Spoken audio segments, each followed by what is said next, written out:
Hello friends, in this video we will discuss the generation and conduction of nerve impulse. हम previous video में हम क्या discussion कर चुके हैं, हम कर चुके हैं तो कोऑर्डिनेशन क्या है and what are the human nerve system का, कैसे सीएनएस क्या, पीएनएस क्या और structure of a neuron discussion कर चुके हैं। तो अभी जो नर्व इम्पल्स क्रिएट होता है वो कैसे ट्रांसमिनेट होता है, मतलब कैसे स्टिमुलस जो है कैसे ट्रांसफ़र होता है, that we will discuss here. तो क्या है देखते हैं, चलिए। Neuron are excitable cell because they are membranes are in polarise state. क्या इसका मतलब क्या है? जो न्यूरॉन है, ये जो न्यूरॉन है, ये जो न्यूरॉन जो देखे थे हम, ये जो न्यूरॉन है ये एक्साइटेबल सेल, मतलब वो एक्साइट होके रहता है। क्यों बोलेंगे एक्साइट होके रहता है? क्योंकि इसका मेम्ब्रेन आर पोलराइज स्टेट, ठीक है। इसका जो मेम्ब्रेन है वो पोलराइज स्टेट में रहता है। What does it mean? मतलब इसका मतलब क्या है? पोलराइज का मतलब क्या है? पोलराइज स्टेट का मतलब क्या है? मतलब do you know why the membrane of neuron is polarise? क्यों पोलराइज है पता है आपको? क्योंकि different type of ions channel are present in the neural membrane. वो क्या बोलता है, वो क्या बोलना चाहता है? क्या ये बोलना चाहता है क्या? हम नर्व इम्पल्स का कंडक्शन ऑफ, हम क्या पढ़ेंगे? Conduction of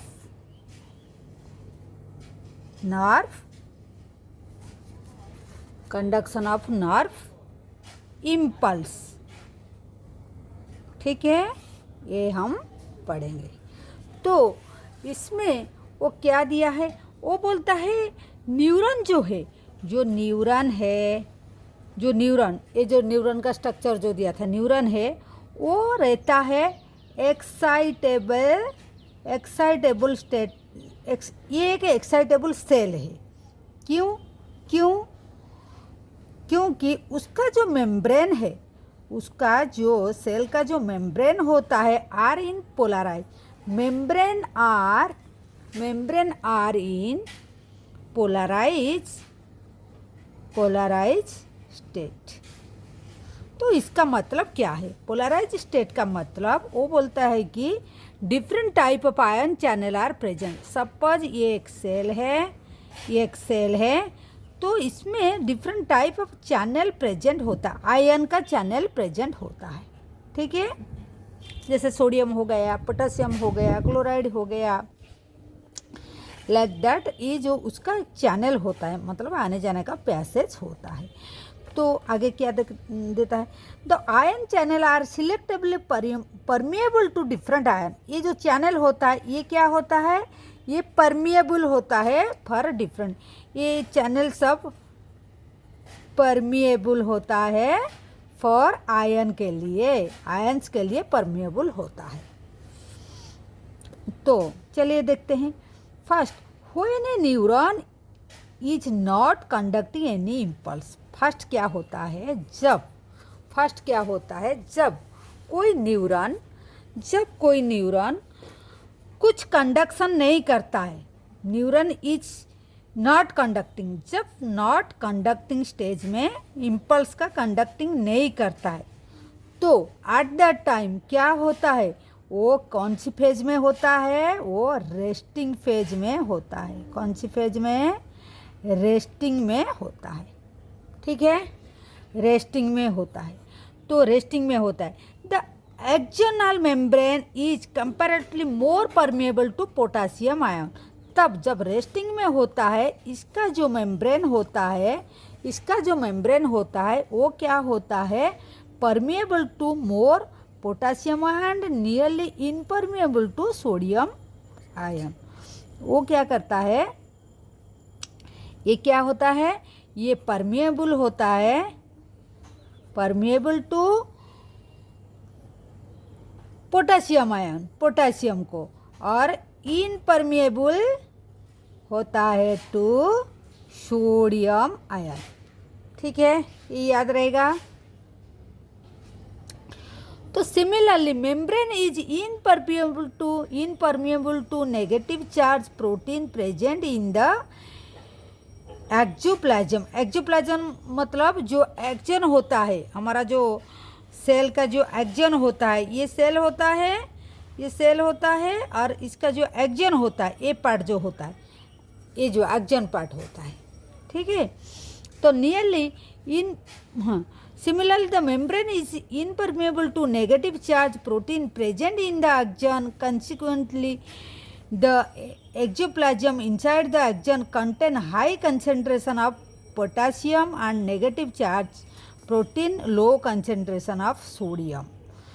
So in contrast the fluid outside the axon contain a low concentration of potassium and a high concentration. इसका मतलब ये है, देखिए मतलब यहाँ क्या होता है, सेल क्या करता है, वो जब रेस्टिंग फेज में होता है, इसका अंदर में वो ये नेगेटिव चार्ज रहता है और बाहर में पॉजिटिव रहता है, चार्ज रहता है, बाहर में पॉजिटिव रहता है, और पोलराइज मतलब यहाँ नेगेटिव चार्ज रहता है। तो कैसे रहता है, तो इसका ब्रीफ जो यहाँ दिया है, क्यों रहता है, देखिए the membrane in impermeable to negative charge protein, ये तो हो गया, एक तो वजह है परमिएबल टू पोटासियम, तो यहाँ पोटासियम आयन का कम हो जाता है, व्हेयरएज सोडियम का यहाँ ज़्यादा होता है। तो पॉजिटिव आयन, क्योंकि वो बाहर को O3 सोडियम, तीनों सोडियम जब जाता है, तीनों सोडियम जाता है, अंदर को पोटासियम ओनली 2 आता है, पोटासियम ओनली 2 आता है। तो यहाँ आयन कम हो जाता है, यहाँ आयन ज़्यादा हो जाता है, इसी का वजह से भी ये एक वजह हो जाता है यहाँ। और क्या है, ये भी इतना परमिएबल, मतलब देखिए, चलिए इसे देखते हैं क्या है। तो the fluid outside the एक्जन contain low concentration of potassium, बाहर में होता है कंसेंट्रेशन, पोटासियम कंसेंट्रेशन कम रहता है, and A high concentration of sodium, बाहर में हाई कंसेंट्रेशन सोडियम रहता है, पोटासियम कम रहता है, एंड दस फॉर्म ए कंसेंट्रेशन ग्रेडियंट। तो एक कंसेंट्रेशन ग्रेडियंट क्रिएट हो जाता है। ठीक है, इनसाइड में रहता है क्या, हाई कंसेंट्रेशन ऑफ पोटासियम, यहाँ हाई कंसेंट्रेशन ऑफ पोटासियम रह जाता है, सोडियम कम रह जाता है, सोडियम का कम हो जाता है। देखिए यहाँ लो कंसेंट्रेशन ऑफ सोडियम रहता है and high concentration of potassium रहता है। ठीक है, तो एक्जन contain low concentration of potassium and A high concentration of sodium, outside में हो जाता है, आउटसाइड में सोडियम ज़्यादा हो जाता है एंड पोटासियम कम हो जाता है। ठीक है, तो इसी वजह से एक ग्रेडियंट क्रिएट हो जाता है। तो resting membrane are maintain by the active transport of ion by the sodium potassium pump. जो ग्रेडियंट का डिफरेंट हो जाता है, जो ग्रेडियंट का डिफरेंट हो जाता है, यहाँ सोडियम ज़्यादा है और सोडियम का कंसंट्रेशन कम है, पोटासियम का ज़्यादा हो जाता है, यहाँ सोडियम का ज़्यादा पोटासियम का कम हो जाता है। जो एक कंसंट्रेशन का जो डिफरेंट हो पोटेंशियल का डिफरेंस हो जाता है, तो इसी का वजह से जो पंप होता है हमारा, वो पंप का वजह से सोडियम आयन, तो द सोडियम पोटासियम पंप जो होता है transport 3 sodium outward for 2K into, पहले ये जो सोडियम, यहाँ पोटेशियम ज़्यादा सोडियम कम होता है, एंड यहाँ सोडियम ज़्यादा पोटेशियम कम होता है। तो इसी वजह से देखिए, resting membrane are maintained by the active transport of ion by the sodium potassium pump, which transport 3 sodium outside and 2 potassium in the cell. As a result, outer surface of the external membrane possesses positive charge. ये क्या होता है, तो sodium यहाँ 3 जाता है तो potassium 2 आता है। तो यहाँ क्या होता है, एक जो मेम्ब्रेन का पास में the outer surface of the external membrane possesses positive charge, यहाँ पॉजिटिव चार्ज हो जाता है, यहाँ नेगेटिव चार्ज होता है। कब होता है, जब रेस्टिंग फेज में, रेस्टिंग में, ये रेस्टिंग में होता है। ठीक है,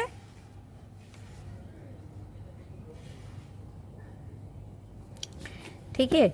वंस अगेन हम रिपीट करते हैं क्या है, और एक बार थोड़ा देखिए। रेस्टिंग में क्या होता है, external membrane is comparative more permeable to potassium. ये एक्सटर्न का मेम्ब्रेन का बात हो रहा है, उसी का बात बोल रहे हैं हम। क्या होता है, उसका जो external membrane is comparative more permeable to potassium, ये पोटेशियम आयन को ज़्यादा परमेबल है, and impermeable to sodium ion, sodium ion का ज़्यादा आना जाना का नहीं है, तो permeable to potassium. Similarly membrane is impermeable to negative charge protein present in the axoplasm. तो वो इनपरमेबल टू होता है क्या, प्रोटीन को। तो consequently axoplasm inside the axon contain high concentration हो जाता है पोटेशियम का। यहाँ इनसाइड में पोटेशियम ज़्यादा हो जाता है, negative charge protein and low concentration of sodium हो जाता है। तो अंदर में सोडियम का ज़्यादा, पोटेशियम का ज़्यादा हो जाता है पहले। ठीक है, तो हो जाता है। In contrast the fluid outside the axon contain low concentration of potassium, बाहर में पोटेशियम का कम हो जाता है, पोटेशियम का कम हो जाता है, एंड सोडियम का देखिए लो कंसेंट्रेशन ऑफ पोटेशियम कहाँ, outside the action, low concentration of potassium and a high concentration of sodium, thus form a concentration gradient. This ionic gradient across the resting membrane maintained by the active transport of ion by the sodium potassium pump का वजह से उसको balance करेंगे। which transport 3 sodium outside भेजेंगे and 2 into the cell. As a result, outer surface of the axon membrane possesses a positive charge while inner surface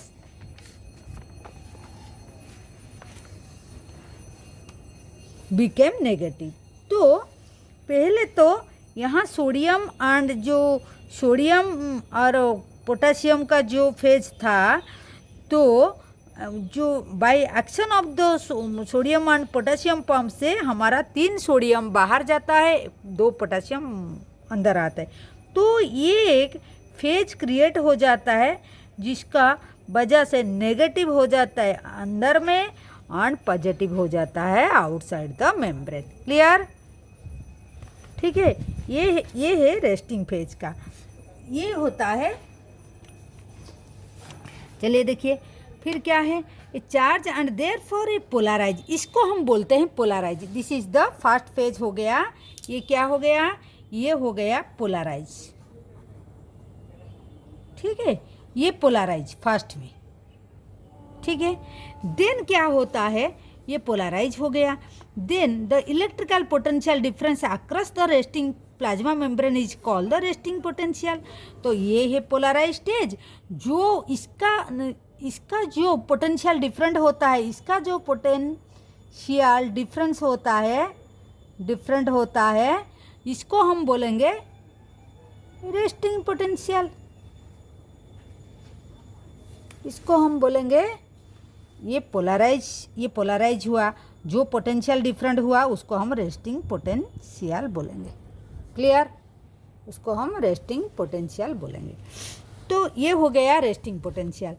तो जब एक curious मतलब और आगे में देखिए जो मैकेनिज्म होगा क्या है, तो generation of nerve impulse and conduct. Suppose एक नर्व इम्पल्स आ गया और मेम्ब्रेन का पास में, क्या होगा फिर नर्व इम्पल्स आ गया तो कंडक्शन अलॉन्ग द एक्शन आ गया, कंडक्शन हो गया।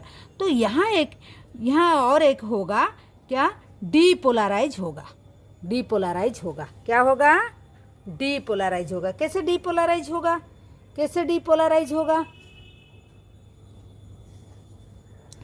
तो डीपोलराइज कैसे होगा, when the stimulus apply to the site, a site में, यहाँ फिगर में देखिए जब ए साइड में इम्पल्स आएगा तो क्या होगा, इसमें देखिए मेम्ब्रेन, ए मेम्ब्रेन साइड ये बिकम फ्रीली परमिएबल टू, अभी सोडियम के लिए वो परमिएबल हो जाएगा, सोडियम के लिए परमिएबल हो जाएगा। तो दिस लीड ये रैपिड इन्फ्लक्स सोडियम, मतलब सोडियम ज़्यादा आएगा, ज़्यादा जब आएगा तो एक रिवर्स पोलैरिटी शो करेगा, दैट इज क्या होगा, that is the outer membrane हो जाएगा नेगेटिव, आउटर मेम्ब्रेन हो जाएगा, अभी उसका उल्टा हो, रिवर्स हो जाएगा, रिवर्सल हो जाएगा, आउटर मेम्ब्रेन हो जाएगा नेगेटिव एंड द इनसाइड हो जाएगा positive charge, that is called depolarise. ये सेकंड फेज हो गया।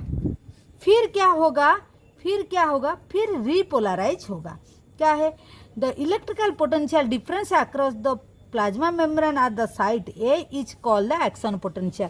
अभी ए का साइड में जो पोटेंशियल क्रिएट होगा उसको हम एक्शन पोटेंशियल बोलेंगे। क्या बोलेंगे, एक्शन पोटेंशियल बोलेंगे।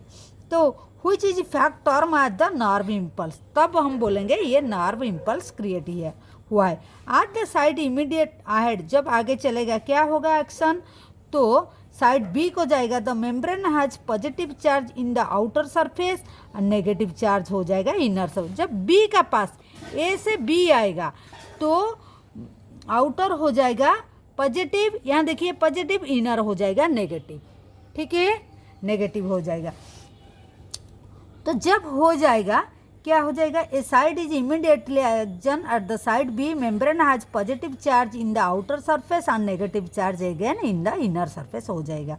तो the as a result the current एक फ्लो होगा, यहाँ से ए से बी एंड फिर बी से बाहर का तरफ बी से ए, ऐसे करके एक सर्किट क्रिएट हो जाएगा। तो hence polarity of the side is reverse, फिर रिवर्स हो जाएगा, मतलब बी से ए होगा। तो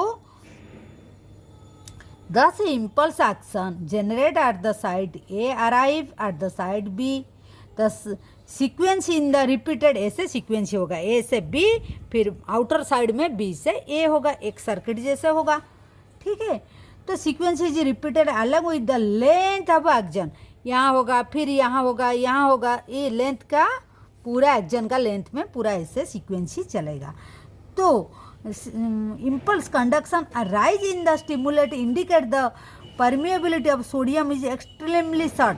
जो सोडियम का यहाँ आना है और फिर ये फ्लो होना है, ये बस शॉर्ट टर्म के लिए होगा। Again quickly permeability of potassium rise कर जाएगा, पहले जैसे रेस्टिंग स्टेज में था।